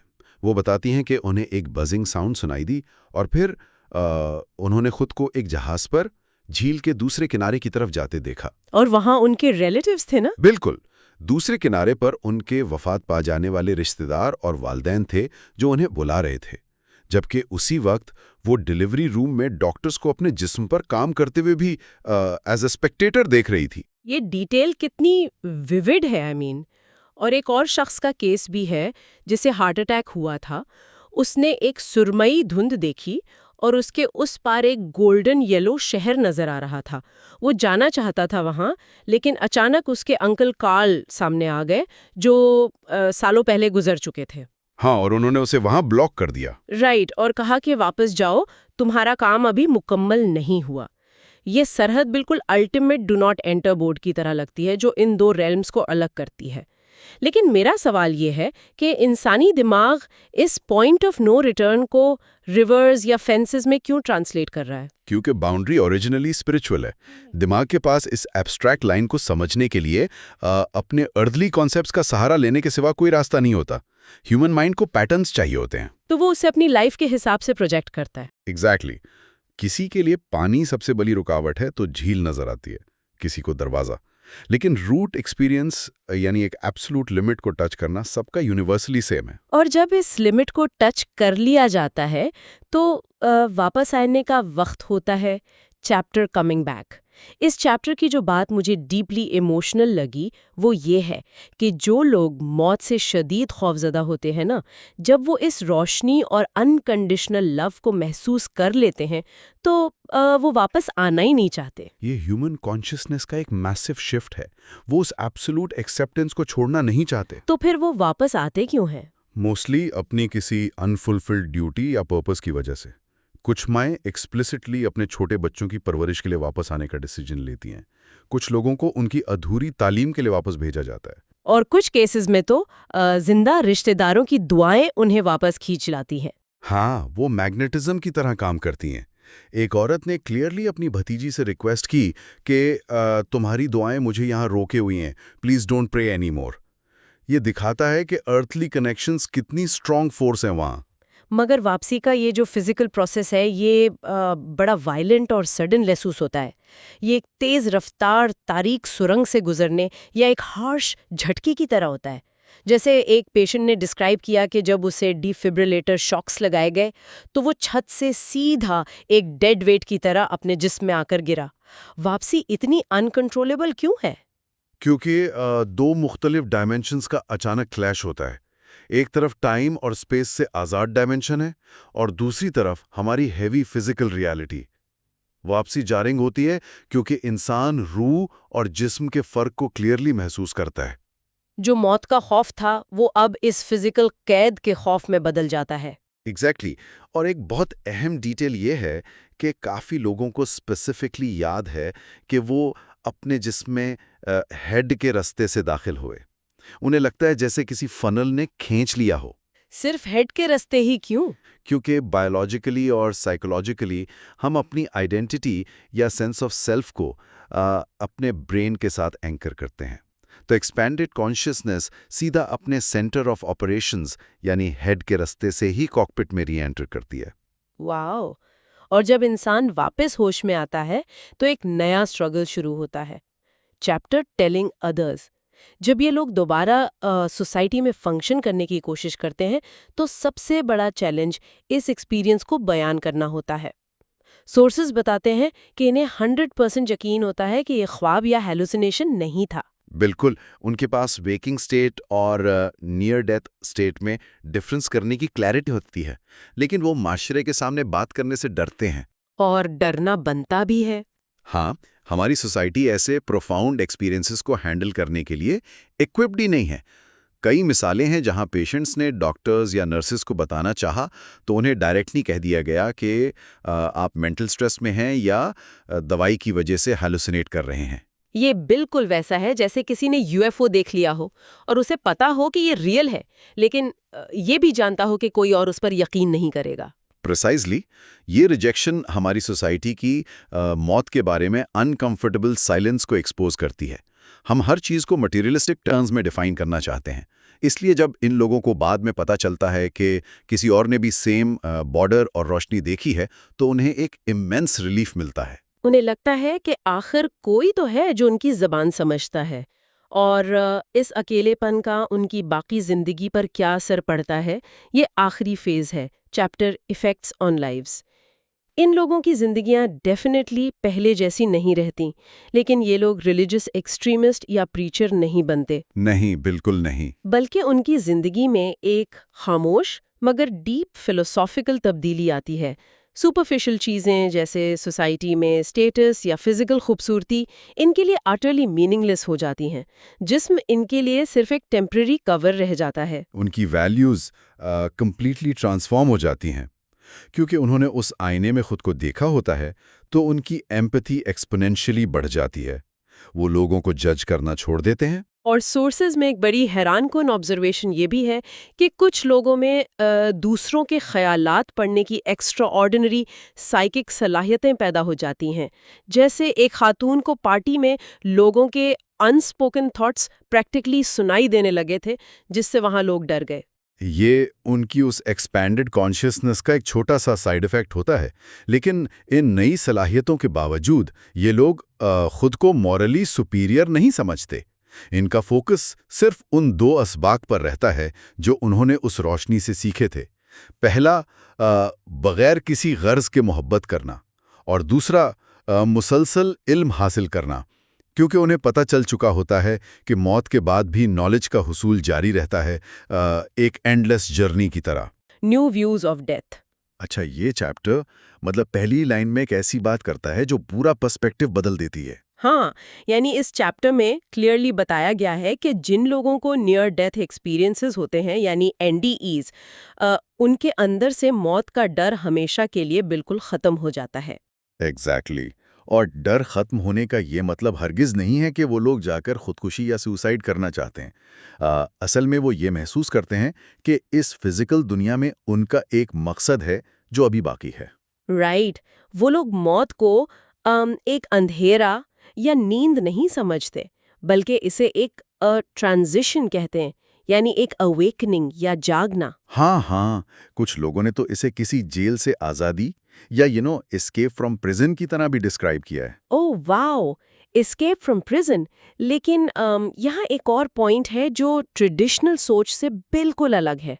जन्नत और जहन्नम का जो हमारा एक रिवायती रिवॉर्ड और पनिशमेंट वाला मॉडल है ना, वो इन कहानियों में पूरी तरह बदल जाता है। सही कह रही हैं। वो लोग बताते हैं कि उन्हें एक बीइंग ऑफ लाइट नजर आता है, यानी एक नूरानी हस्ती। और जब वो उनकी जिंदगी की बुराइयां या गलतियां देखता है तो वो गुस्सा नहीं करता। अच्छा। हाँ, बल्कि वो हस्ती मुकम्मल अंडरस्टैंडिंग और एक अजीब से ह्यूमर या मजे के साथ पेश आती है। Okay, let's unpack this. ये बिल्कुल ऐसा है जैसे ग्रामर स्कूल से हाई स्कूल और फिर कॉलेज में प्रमोट होना। यानी ये कोई सज़ा नहीं है, सिर्फ एक ग्रेजुएशन है। लेकिन मेरा एक सवाल है यहाँ, अगर पनिशमेंट या सज़ा का डर बिल्कुल ख़त्म हो जाए, तो क्या लोग इस दुनिया में बेहतर इंसान बनने की कोशिश छोड़ नहीं देंगे? व्हाट्स फैसिनेटिंग हियर इज कि डर खत्म होने का नतीजा नेगेटिव नहीं होता है। जब लोगों को पता चलता है कि आग या सजा नहीं है, तो वो सेल्फ रियलाइजेशन और लव की डेवलपमेंट की तरफ ज्यादा फोकस करते हैं। राइट, यानी एक पॉजिटिव मोटिवेशन मिल जाती है उन्हें। एग्जैक्टली उनका सफर इस दुनिया और उस दुनिया दोनों में लर्निंग और मोहब्बत पर मबनी हो जाता है। लोग यूनिलैटरल जजमेंट से निकलकर कोऑपरेटिव डेवलपमेंट पर ज्यादा ध्यान देते हैं। ये वाकई इंसान की सोच बदल देने वाली बात है। लेकिन अब आते हैं एक और बहुत अहम हिस्से पर, चैप्टर कोरॉबोरेशन, यानी तस्दीक। क्योंकि स्केप्टिक लोग तो यही पूछेंगे ना कि इन रूहानी तजुर्बात की कोई फिजिकल तस्दीक भी है या नहीं। और हैरानकुन तौर पर इसका जवाब हाँ है। डॉक्टर्स इस बात पर बिल्कुल दंग हैं कि जो पेशेंट्स मेडिकली और क्लिनिकली डेड डिक्लेयर हो चुके थे, उन्हें रिससिटेशन प्रोसीजर की इतनी टेक्निकल डिटेल्स कैसे मालूम होती हैं। बिल्कुल, इन कहानियों में कैथी का वाकया तो बहुत ही हैरानकुन है। वो लड़की जो मौत के करीब थी, उसकी रूह जिस्म से निकली और हॉस्पिटल के दूसरे कमरे में जाकर उसने अपनी बहन को रोते हुए देखा। हाँ, और उसकी बहन रोकर कह रही थी कि प्लीज डोंट डाई। यस, और जब कैथी वापस आई तो उसने अपनी बहन को वही सेम अल्फाज बताए। उसकी बहन तो बिल्कुल शॉक में चली गई होगी। और फिर एक कार एक्सीडेंट का भी वाकया था। ओह हाँ, वो एक्सीडेंट वाला केस। एक आदमी फिजिकली कंप्लीटली अनकॉन्शियस था, मलबे में दबा हुआ, लेकिन बाद में उसने एग्जैक्टली बताया कि उसे मलबे से किसने निकाला, उस बंदे के कपड़ों का रंग क्या था और आसपास लोग क्या बातें कर रहे थे। ये डिटेल्स तो कोई तुक्के से नहीं बता सकता, लेकिन जो स्टोरी इस चैप्टर में सबसे ज्यादा स्टैंड आउट करती है वो है जैक की कहानी, जो एम्फिसेमा का पेशेंट था। असल में जैक का केस इस पूरे फिनोमेना को बहुत डिटेल में एक्सप्लेन करता है। राइट, जैक बताता है कि उसकी रूह एक विस्प ऑफ स्मोक यानी धुएं की तरह अपने जिस्म से बाहर आई, जिसमें मुख्तलिफ रंग थे, और फिर वो एक ग्लोब ऑफ लाइट, एक नूर के गोले के साथ हॉस्पिटल की दीवारों से गुजरकर रिकवरी रूम में गया और अपना फ्यूचर बेड देखा। और इस स्टेट में सबसे अहम चीज उसकी और उस नूरानी हस्ती की कम्युनिकेशन थी। Here is where it gets really interesting. Jack operation से पहले अपनी बीवी और नेफ्यू के लिए एक खत लिखकर रो रहा था, और तभी एक इनविजिबल प्रेजेंस वहां आती है और उससे बातें करती है। हाँ, और जैक उस प्रेजेंस को बताता है कि मैं मरने से नहीं डर रहा, मुझे सिर्फ इस बात की फिक्र है कि मेरा नेफ्यू मेरे बिना बड़ा कैसे होगा, उसकी देखभाल कौन करेगा। और वो इनविजिबल प्रेजेंस उसे कहती है कि क्योंकि तुम अपने बजाय दूसरों का सोच रहे हो, इसलिए तुम अपने नेफ्यू को जवान होता देखोगे। ये प्रॉमिस मिलना ही कितना पावरफुल है। बहुत पावरफुल। और हमें इस बिगर पिक्चर को देखना होगा कि स्पिरिट और लाइट के दरमियान जो ये कम्युनिकेशन हुई, ये कोई फिजिकल आवाज या ऑडिबल वॉइस नहीं थी। अच्छा, तो फिर वो बात कैसे कर रहे थे? ये डायरेक्ट इंप्रेशन और थॉट ट्रांसफर के जरिए होती है, यानी प्योर कॉन्शियसनेस का लेवल जहां अल्फाज की जरूरत ही नहीं होती। सोच सीधा एक माइंड से दूसरे माइंड में ट्रांसफर होती है। Wow, mind to mind communication, अजीब और दिलचस्प। अच्छा, अब इस पॉइंट पर हम नए चैप्टर की तरफ आते हैं। चैप्टर 3, पैरेलल्स, यानी तारीखी मुशाबहत। क्योंकि ये एनडीईज सिर्फ मॉडर्न आईसीयू की पैदावार नहीं है। बिल्कुल नहीं। ह्यूमन हिस्ट्री में ऐसी कहानियां सदियों से मौजूद हैं। अगर हम सबसे पहले द बाइबल की मिसाल लें, अपोस्टल पॉल का जो विजन था, जहां नूर का आना और एक ऐसी आवाज सुनना जिसने उनकी जिंदगी बदल दी। हाँ, और फर्स्ट करिंथियंस में उनका एक स्पिरिचुअल बॉडी का क्लियर कॉन्सेप्ट है, यानी एक ऐसा जिस्म जो फिजिकल बॉडी से ज्यादा ताकतवर और लिमिटेशन से आजाद है। एग्जैक्टली। और फिर एंशिएंट ग्रीस में चलें तो अजीम फिलोसोफर प्लेटो, उन्होंने मौत को पहले ही जिस्म की कैद से आज़ादी कहा था। उनका जो मिथ ऑफ एयर है, एक फौजी की कहानी जो जंग में मर जाता है और फिर उसकी रूह लाइफ रिव्यू और जजमेंट से गुजरती है। राइट। और प्लेटो ने इसमें ये भी कहा था कि टाइम यानी वक्त सिर्फ इटर्निटी का एक रिफ्लेक्शन है। जो लोग आज के दौर में एनडीई एक्सपीरियंस करते हैं, वो भी यही कहते हैं कि वहां वक्त का कोई वजूद नहीं था। सही बात है। और तीसरा बड़ा parallel the Tibetan book of the dead में है। ये 8th सेंचुरी की किताब है जिसमें डाइंग को यानी मौत के प्रोसेस को एक प्रॉपर स्किल बताया गया है। हैरत की बात है, 8th सेंचुरी में इस किताब में माइंड का जिस्म से निकलना और वो ग्रे मिस्टी इल्यूमिनेशन यानी धुंधली रोशनी, हवा और गरज की आवाजें, इन सब का वाज़ेह जिक्र है। बिल्कुल, एक शाइनिंग बॉडी का दीवारों से गुजरना और आखिर में एक क्लियर लाइट या प्योर नूर से मिलना, ये सब डिटेल्स बिल्कुल वैसे ही हैं जैसे कोई मॉडर्न पेशेंट बताता है। हाँ, और चौथा हवाला इमैनुअल स्वीडनबर्ग का है, 18th सेंचुरी के साइंटिस्ट। उन्होंने भी यूनिवर्सल लैंग्वेज ऑफ थॉट्स और उस मुकम्मल लाइफ रिव्यू का जिक्र किया है। लेकिन यहाँ मैं एक सवाल क्रॉस क्वेश्चन करना चाहती हूँ। जी पूछिए। So what does this all mean? मेरा मतलब है, क्या इन सब ने एक दूसरे की किताबें पढ़ ली थी? क्या ये सब बस एक ही मिथोलॉजी को टाइम के साथ साथ कॉपी कर रहे थे? लॉजिकली ये सवाल बनता है, पर साइंटिफिकली और हिस्टोरिकली देखा जाए तो ये इन्फ्लुएंस टेक्निकली पॉसिबल ही नहीं है।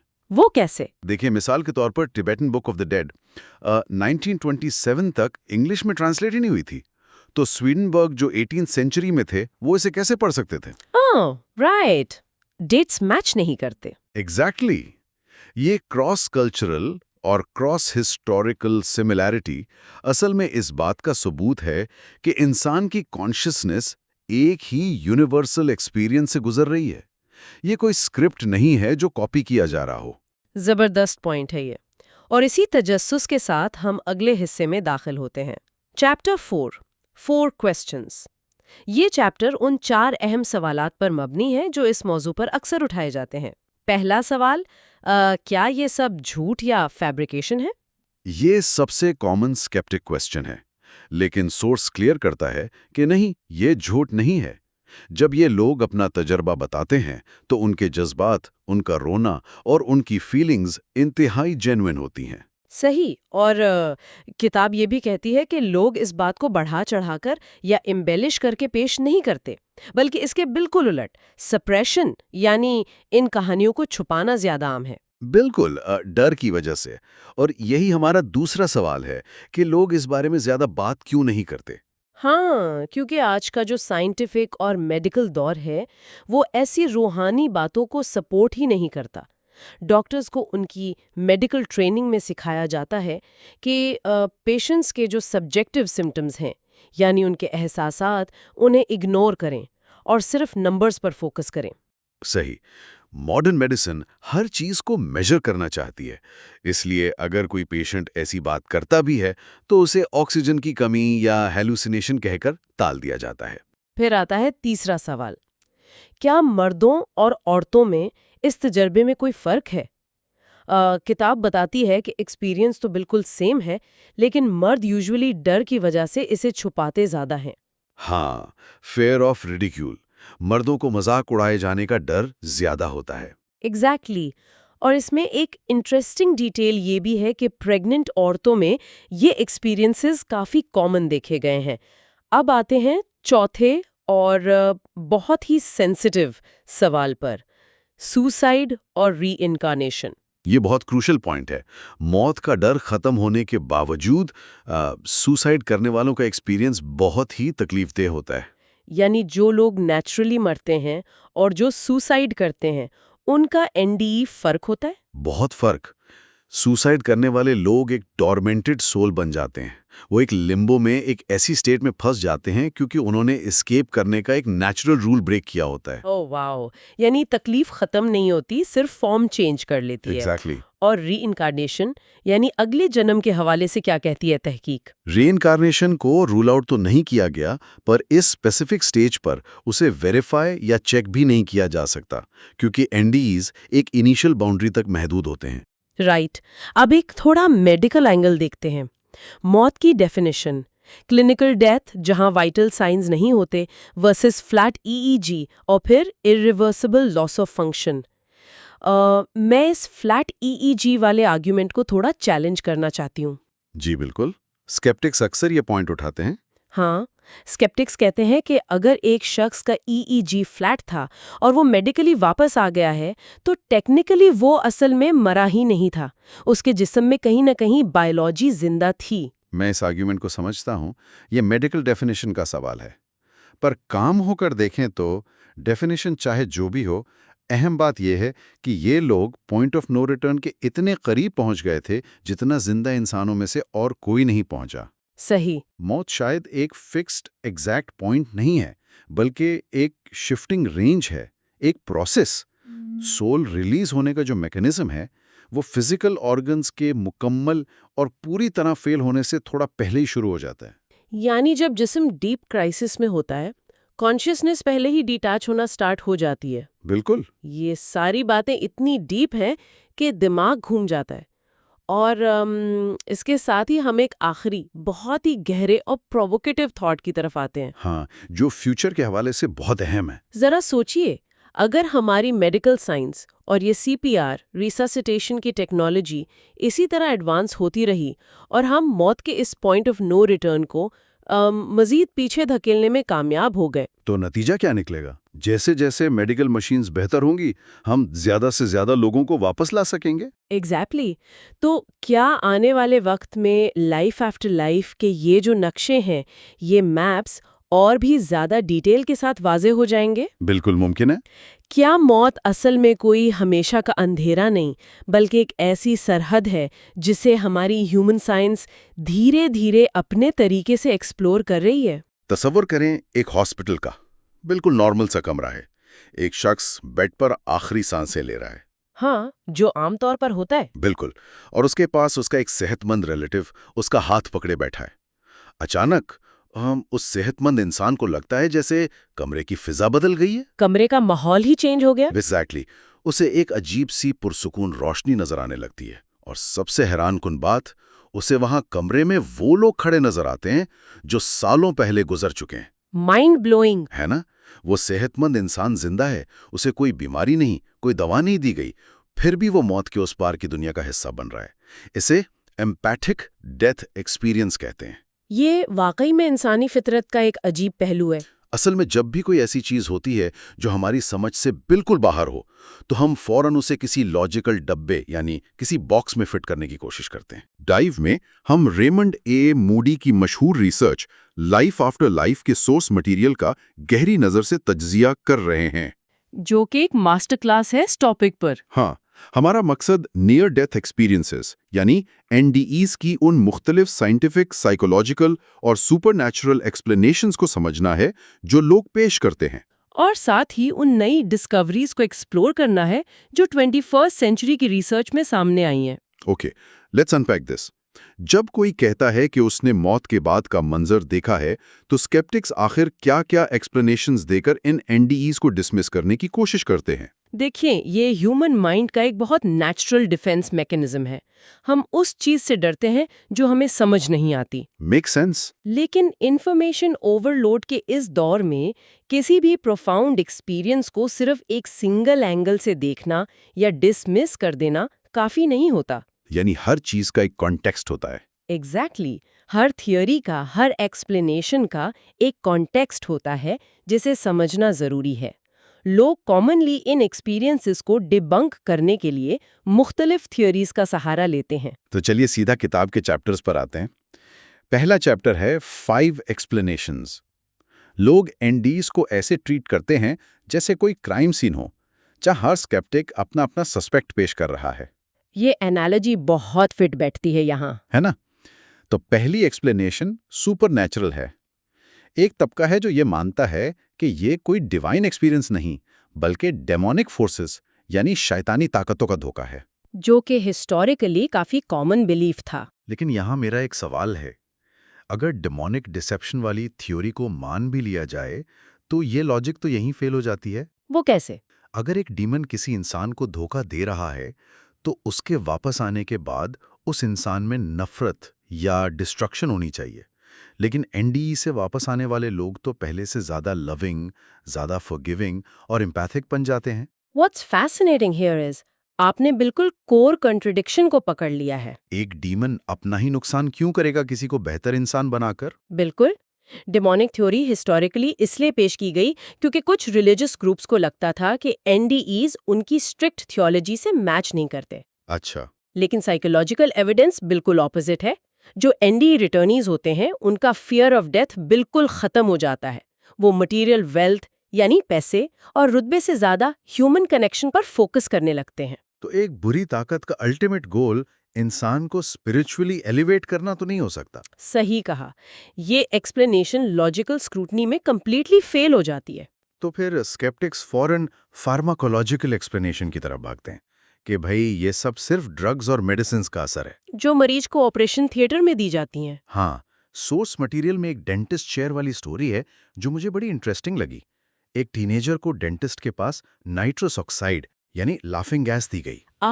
Yes, nitrous oxide. उस लड़की ने बताया कि एनेस्थीसिया के असर में उसे लगा जैसे डेंटिस्ट की चेयर गोल गोल घूम रही है और वो एक स्पाइरल में ऊपर आसमान की तरफ जा रही है। और उसने क्या देखा वहां? सब कुछ बहुत ब्राइट और वाइट था और उसने देखा कि फरिश्ते यानी एंजल्स उसे हेवन ले जाने के लिए नीचे आ रहे हैं।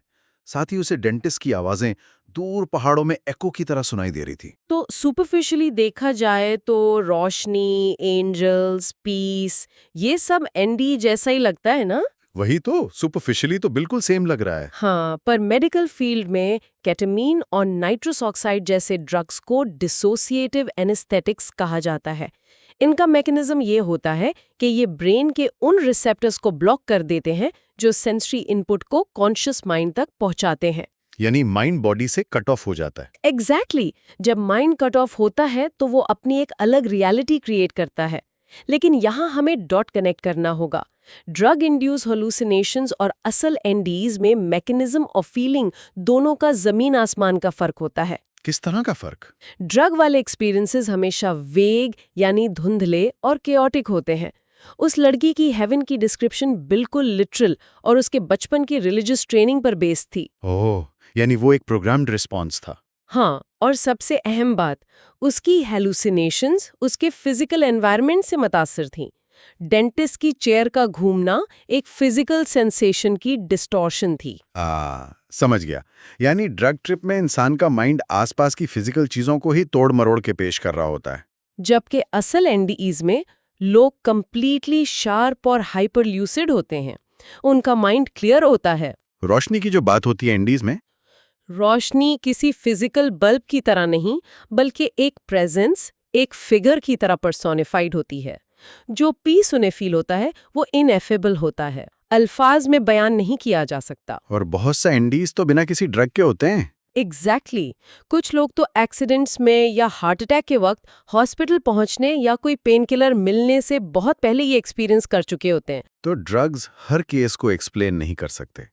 अगर बाहर से दी गई ड्रग्स कल्प्रिट नहीं हैं, तो क्या हमारी बॉडी खुद अंदर से ये सब क्रिएट कर रही है? आप फिजियोलॉजिकल और न्यूरोलॉजिकल एक्सप्लेनेशंस की बात कर रहे हैं। हाँ, चैप्टर 5 में आगे यही एक्सप्लेन किया गया है।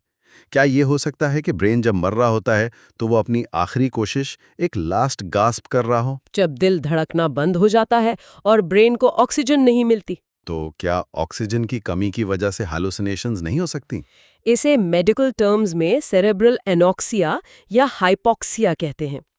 ये एक बड़ी मजबूत एनालिटिकल अप्रोच लगती है स्केप्टिक्स के लिए। होता क्या है इसमें? जब ब्रेन सेल्स को ऑक्सीजन मिलना बंद होती है तो वो रैंडमली मिसफायर करना शुरू कर देते हैं। विजुअल कॉर्टेक्स की एनर्जी डाउन होने लगती है, जिससे पेरिफेरल विजन डार्क हो जाती है। और सेंटर में एक रोशनी रह जाती है। सही, और इसे लोग टनल विजन कहते हैं। तो स्केप्टिक्स कहते हैं कि एनडीई में जो टनल और लाइट दिखती है वो असल में ऑक्सीजन की कमी से विजुअल कॉर्टेक्स का शटडाउन होना है। वेट, ये तो काफी लॉजिकल एक्सप्लेनेशन लग रही है। लगती है, लेकिन अगर हम इसे ठीक से एनालाइज करें तो ये थ्योरी वहां गलत साबित हो जाती है, क्योंकि एनडीईज में विजन नैरो नहीं होती। अच्छा, फिर कैसी होती है? लोग बाकायदा 360 डिग्री विजन रिपोर्ट करते हैं। वो ऐसी चीजें देखते और सुनते हैं जो उस वक्त ऑपरेशन थिएटर में हो रही होती हैं। जो बाद में वेरीफाई भी होती हैं। एग्जैक्टली, बाद में वो सब 100% एक्यूरेट साबित होती हैं। एक एनॉक्सिक ब्रेन जो ऑक्सीजन ना मिलने की वजह से मर रहा हो, वो इतनी हाइपर क्लियर मेमोरी कैसे रिकॉर्ड कर सकता है? ये तो पॉइंट है। और उससे भी बड़ी बात, बहुत से एनडीज उन लोगों को होते हैं जिन्हें कोई ऐसी फिजिकल इंजरी या कंडीशन होती ही नहीं जहां ऑक्सीजन कट ऑफ हुई हो। यानी कोई डर के मारे भी एक्सपीरियंस कर सकता है। हाँ, एक इंसान सिर्फ एक हादसे के बारे में सोचकर डर जाता है कि वो मरने वाला है और उसे एनडीई हो जाता है, जबकि उसका ऑक्सीजन लेवल बिल्कुल नॉर्मल होता है। वाह, तो एनॉक्सिया हर चीज का जवाब नहीं है। लेकिन न्यूरोलॉजिकल वार्ड के एक मरीज की स्टोरी भी तो है इस चैप्टर में, जिसे सीजर्स यानी दौरे पड़ते थे। टेम्पोरल लोब सीजर्स की बात कर रहे हैं आप? हाँ, उसे अपनी जिंदगी के पुराने इवेंट्स फ्लैशबैक्स की तरह नजर आते थे, बिल्कुल 3D और कलर में। वो कहता था कि ये बिल्कुल वैसा है जैसे टीवी पर पुरानी क्लिप्स फास्ट फॉरवर्ड में चल रही हूं। तो स्केप्टिक्स ये कहते हैं कि एनडीई में जो लाइफ रिव्यू होता है वो शायद टेम्पोरल लोब में आने वाले इसी तरह के मिनी सीजर्स हैं। वही तो, यानी इंसान अपनी पूरी जिंदगी देखता है तो वो कोई ग्लिच भी तो हो सकता है। देखें, टेम्पोरल लोब सीजर्स में मेमोरी फ्लैशेस जरूर आते हैं। ये एक न्यूरोलॉजिकल फैक्ट है। लेकिन if we connect this to the bigger picture तो हमें इन दोनों फिनोमेना के फर्क को क्लियरली देखना होगा। क्या फर्क है असल में? जो सीजर वाला मरीज था, उसके फ्लैशबैक्स बिल्कुल रैंडम होते थे। कभी बचपन का कोई बेमकसद सा लम्हा, कभी कोई पुराना गाना। उनका आपस में कोई कनेक्शन नहीं होता था। और उनका कोई मॉरल मतलब भी नहीं होता होगा। बिल्कुल नहीं, और बाद में उसे ठीक से याद भी नहीं रहता था। जबकि एनडीई में जो लाइफ रिव्यू होता है वो एक क्रोनोलॉजिकल सीक्वेंस में होता है, एक के बाद एक इवेंट प्रॉपर ऑर्डर में। हाँ, और वो डीपली मीनिंगफुल होता है।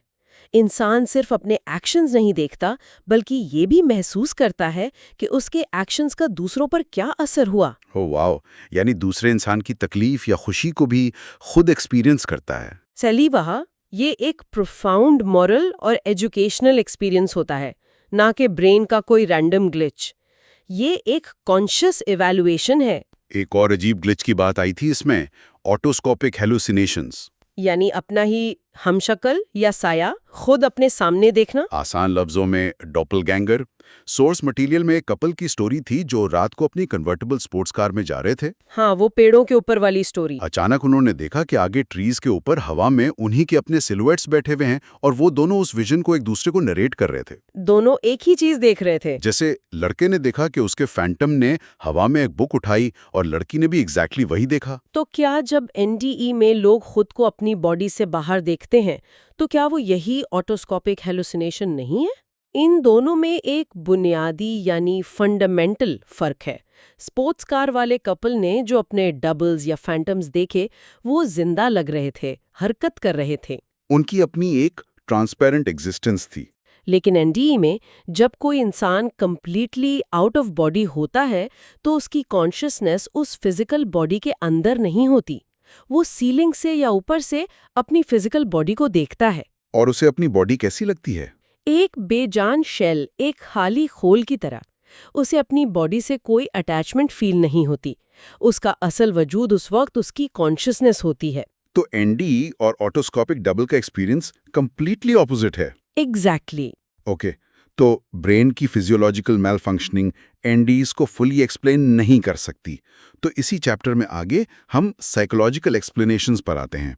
जहां सेंसरी डेप्रिवेशन और आइसोलेशन रिसर्च का जिक्र आता है। हमें पता है कि जब इंसान बिल्कुल अकेला होता है तो माइंड अपने आप रियलिटीज क्रिएट करने लगता है। जैसे शिपरेक्ट सेलर्स जो समुंदर में हफ्तों तक अकेले फंसे रह जाते हैं। या नॉर्थ पोल की बर्फानी अकेलेपन में चलने वाले एक्सप्लोरर्स। उनको अक्सर लगता है जैसे कोई स्पिरिट्स या रेस्क्यू वर्कर्स उनके पास आ गए हैं। ऐसे ही जब लोगों को लैब्स में सेंसरी डेप्रिवेशन टैंक्स में आइसोलेट किया गया तो उन्होंने भी विजन्स देखी। आइसोलेशन का माइंड पर बहुत गहरा असर होता है, ये सच है। जब ब्रेन को बाहर से कोई सेंसरी इनपुट नहीं मिलता तो वो अंदर के डेटा को प्रोसेस करने लगता है। तो क्या एनडीई भी इसी तरह आइसोलेशन का नतीजा है, जब कॉन्शियसनेस बॉडी में अकेली रह जाती है? देखें, आइसोलेशन को सिर्फ एक डिलूजन या बीमारी कह देना काफी नहीं है। हिस्टोरिकली देखें तो मिस्टिक्स, सूफीज और शामान्स सदियों से आइसोलेशन को एनलाइटमेंट के लिए यूज करते आए हैं। वो अपने इनर सेल्फ से कनेक्ट करने के लिए अकेलेपन में जाते हैं। डॉक्टर जॉन लिली, जिन्होंने सेंसरी डेप्रिवेशन टैंक्स पर पायनियर रिसर्च की, उन्होंने क्लियर किया कि फ्लोट टैंक्स में होने वाले एक्सपीरियंसेस कोई पागलपन नहीं है, बल्कि इनर रियलिटी का एक नया दरवाजा है। और एनडीई रिटर्नीज का आइसोलेशन विक्टिम से मवाजना कैसे होता है और ड्रीम्स का इससे क्या कनेक्शन है? जो एनडीई रिटर्नीज होते हैं वो साइकोलॉजिकल टर्म्स में इंतहाई स्टेबल, सोशली फंक्शनल और नॉर्मल लोग होते हैं। यानी उनका दिमाग ठीक से काम कर रहा होता है। उनका रियलिटी टेस्टिंग मैकेनिज्म बिल्कुल ठीक होता है। यानी वो ख्वाब, डिल्यूजन और रियलिटी में इजीली फर्क कर सकते हैं। उनका एक्सपीरियंस हमारे कल्चरली एक्सपेक्टेड मौत के डर और डार्कनेस से बिल्कुल मुख्तलिफ होता है। मतलब आइसोलेशन टैंक में होने वाली हेलुसिनेशन को इंसान बाद में समझ जाता है कि ये दिमाग का खेल था। जबकि एनडीई को एक्सपीरियंस करने वाले जिंदगी भर इस बात पर कायम रहते हैं कि जो उन्होंने देखा वही एब्सोल्यूट रियलिटी थी। लेकिन यहाँ एक बड़ा मसला है। अगर हम ये मान लें कि ना तो डीमंस, ना ड्रग्स, ना ऑक्सीजन की कमी और ना ही साइकोलॉजिकल आइसोलेशन इन एनडीईज को परमानेंटली और लॉजिकली एक्सप्लेन कर सकते हैं, तो क्या हमें इस टॉपिक को क्लोज कर देना चाहिए? यही तो। अब हम आते हैं नेक्स्ट चैप्टर पर। Chapter 6, impressions. ऑथर का पर्सपेक्टिव इस चैप्टर में बहुत इंटरेस्टिंग है। वो क्लियर करते हैं कि इनका मकसद क्या है। वो यहाँ कोई साइंटिफिक लेबोरेटरी प्रूफ क्लेम नहीं कर रहा। ये बिल्कुल वैसा है जैसे इंसान किसी को समझाए कि प्यार क्या होता है। प्यार को आप किसी लैब में टेस्ट नहीं कर सकते। टेस्ट ट्यूब्स में डालकर मेजर नहीं कर सकते, उसका वजन नहीं कर सकते।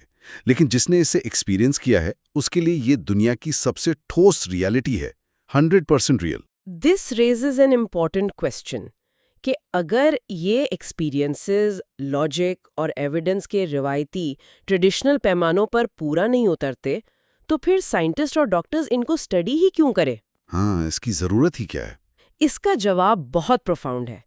इसलिए क्योंकि मौत के बारे में हमारी अंडरस्टैंडिंग हमारी जिंदगी जीने के तरीके को कंप्लीटली बदल देती है। ये प्रैक्टिकल एप्लीकेशन की बात हो रही है यहाँ पर। ये डॉक्टर्स, साइकाइट्रिस्ट्स और उन लोगों के लिए इंतहाई ज़रूरी है जो डाइंग पेशेंट्स की देखभाल करते हैं, ताकि वो उनकी फियर्स और होप्स को डीपली समझ सकें, उन्हें बेहतर इमोशनल सपोर्ट दे सके मौत के वक्त। और सबसे बड़ी बात, अगर आने वाली रिसर्च में ये डिफिनेटिवली इस्टेब्लिश हो जाए कि माइंड फिजिकल बॉडी के बगैर भी इंडिपेंडेंट एग्जिस्ट कर सकता है, तो फ्यूचर में साइकोलॉजिकल थेरेपीज का पूरा फ्रेमवर्क ही बदल जाएगा। वाह!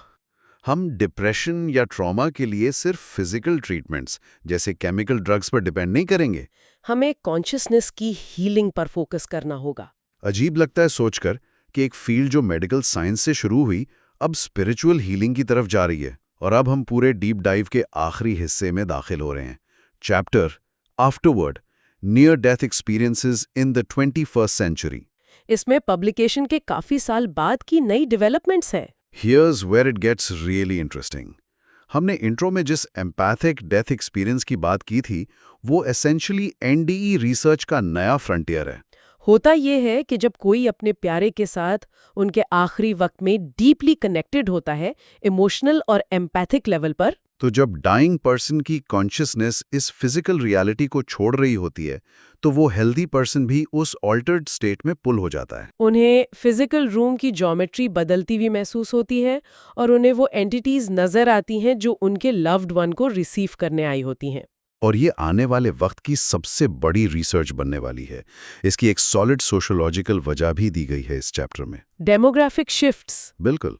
एक तो बेबी बूमर्स की जो जनरेशन है वो अब ओल्ड एज में एंटर हो चुकी है, तो नेचुरली मौत की तादाद में इजाफा होगा। और दूसरी सबसे बड़ी वजह है हॉस्पिटल्स की पॉलिसीज में आने वाला शिफ्ट। पहले दौर में जब किसी पेशेंट का आखिरी वक्त आता था तो डॉक्टर्स नेचुरली फैमिली मेंबर्स को कमरे से बाहर निकाल देते थे। उन्हें लगता था कि रिलेटिव्स ये ट्रॉमा बर्दाश्त नहीं कर पाएंगे। लेकिन मॉडर्न हॉस्पिस केयर और पैलिएटिव मेडिसिन में अब फैमिलीज को एंड तक पेशेंट के पास रहने, उनका हाथ पकड़कर बैठने की इजाजत दी जाती है। जब इतने सारे लविंग रिलेटिव्स मौत के एग्जैक्टली उस मोमेंट पर वहां मौजूद होंगे, तो एम्पैथिक एक्सपीरियंसेस रिपोर्ट होने की तादाद में एक टाइडल वेव, एक तूफान आने वाला है। हम इन एक्सपीरियंसेस को इग्नोर नहीं कर सकेंगे। सोचो जरा, हर तीसरा इंसान ये रिपोर्ट कर रहा होगा। और ऑथर ने इस नए चैप्टर में सिर्फ ऑब्जर्वेशन पर इक्तिफा नहीं किया। नहीं, उसने एक्टिव एक्सपेरिमेंट्स भी शुरू किए हैं। उसने एंशिएंट ग्रीक मेथड्स को स्टडी किया और उन साइकोमैंटियम जैसी टेक्निक्स को मॉडर्न दौर में रिक्रिएट किया ताकि लोग अपने डिसीज लव्ड वंस को एवोक कर सकें। साइकोमेंटियम का कॉन्सेप्ट समझना जरूरी है। एंशिएंट ग्रीस में लोग ग्रीफ यानी गम से निकलने के लिए ऑरेकल्स के पास जाते थे, जहां स्पेशली डिजाइन्ड डार्क रूम्स होते थे। डॉक्टर मूडी ने इसे रिक्रिएट किया। एक कमरा जिसे बहुत सॉफ्टली लिट किया गया हो, उसमें आरामदेह चेयर हो, बल्कि सिर्फ एक डीप डार्क वॉइड नजर आए। और इस सेटअप का पर्पस क्या है? बस अकेले बैठकर शीशे में देखना? प्रोसेस इससे थोड़ा डीप है। पार्टिसिपेंट को पहले पूरा दिन अपने गुजर चुके प्यारों के बारे में बात करके इमोशनली और मेंटली प्रिपेयर किया जाता है। फिर वो उस डिमली लिट साइकोमेंटियम में बैठते हैं। विजुअल डेप्रिवेशन और इमोशनल रेडीनेस की वजह से उनका ब्रेन उस वॉइड में ओपन हो जाता है। लोगों ने बाकायदा रिपोर्ट किया है कि उन्होंने शीशे में अपने बिछड़े हुए प्यारों के बिल्कुल 3D लाइफ लाइक एपरेशंस यानी उनकी वाज़ेह शक्लें देखी हैं। और फिर वो एपरेशंस शीशे से निकलकर कमरे में उनके पास आते हैं। ये कोई अनगाइडेड हेलुसिनेशन नहीं है। लोगों ने एक्चुअली महसूस किया कि ये उनके प्यारों के साथ एक रियल कांटेक्ट था, जिससे उन्हें हीलिंग मिलती है। जिन लोगों का गम सालों से हील नहीं हो रहा था, इस एक्सपीरियंस से उनको एक आखिरी मौका मिल गया। जैसे उन्हें 5 more minutes मिल गए अपनी अधूरी बातें कहने के लिए, माफी मांगने या माफ करने के लिए। ये कितनी पावरफुल साइकोलॉजिकल रिलीफ है। और नेक्स्ट डेवलपमेंट जो ऑथर कर रहा है वो तो सीधा किसी साईफाई मूवी का प्लॉट लगती है। एक ऐसा मल्टीमीडिया प्रोग्राम बनाना जिससे living participants safely altered state में जाकर दूसरी तरफ द अदर साइड का विजिट करके वापस आ सके, बिना किसी फिजिकल खतरे या एक्चुअल मौत के। उसमें विजुअल स्टिमुलाई और स्पेसिफिक साउंड फ्रीक्वेंसीज यूज होती होंगी ताकि ब्रेन वेव्स को शिफ्ट किया जा सके। बिल्कुल, उस पर काम हो रहा है। लेकिन यहाँ एक बहुत बड़ा कॉशन, एक सीरियस वार्निंग ऐड करना लाजमी है जो ऑथर ने दी है। हाँ, ये जरूरी है। जब से एनडीईज और आफ्टरलाइफ फिनोमेना को मेन स्ट्रीम पॉपुलैरिटी मिली है, एक पूरी इंडस्ट्री खड़ी हो गई है।